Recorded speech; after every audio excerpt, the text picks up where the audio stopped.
Break के बाद आपका स्वागत है। इस वक्त रुक कर रहे हैं उत्तर प्रदेश का, जहां यूपी बोर्ड एग्जामिनेशंस को लेकर प्रेस कॉन्फ्रेंस कर रहे हैं रिलेटेड अधिकारी। क्या कुछ कह रहे हैं आपको सीधा सुनवाते हैं। के लिए एक एसओपी बनाया है और एक मानक तय किए हैं। उन मानकों में जो केंद्र खरे पाते हैं उन्हीं को हम परीक्षा केंद्र बनाते हैं और ये ऑनलाइन व्यवस्था है, टाइम शेड्यूल के अनुसार चलता है।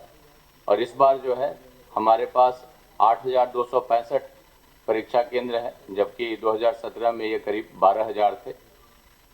इस बार हम लोगों ने ये भी किया है कि पहले एक कंट्रोल कमांड सेंटर बनता था, जो माध्यमिक का जो ऑफिस है यहाँ पे शिक्षा निदेशालय वहाँ होता था।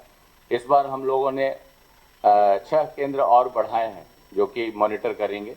एक तो विद्या समीक्षा केंद्र जो निशातगंज में है बेसिक का, वो भी कंप्यूटराइज है, पूरी तरह से लैस है, तो उसको हम लोगों ने सेकेंड केंद्र बनाया है।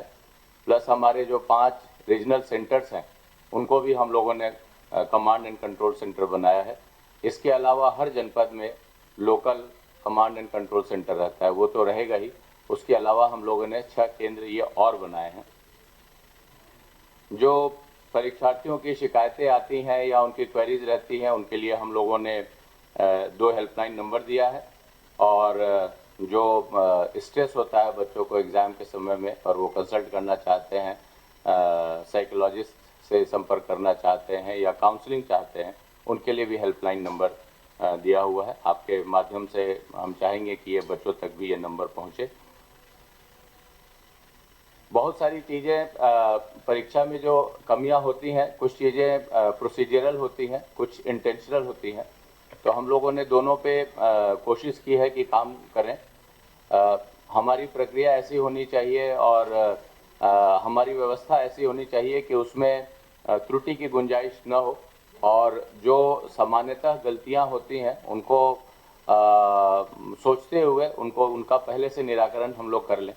पिछली बार हम लोगों ने इस तरह के बहुत सारे प्रैक्टिस शुरू किए थे। जैसे पहले बंडलिंग होती थी तो एक रैप रहता था और परीक्षा केंद्रों तक पहुंचते पहुंचते कभी कभी वो फट जाता था और ये संभावना रहती थी कि बाहर से कोई प्रश्न पत्र देख ले।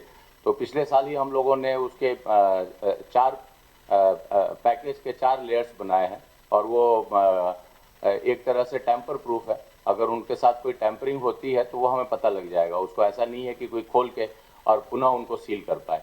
तो और वो 1-2 लेयर नहीं, हम लोगों ने 4 लेयर रखा है, ताकि अगर आवागमन में या ट्रांसपोर्टेशन में कुछ डैमेज भी होता है तो कम से कम 1 लेयर ही होगा, बाकी 3 लेयर बचे होंगे और वो 3 लेयर वहीं पे खोलने होंगे।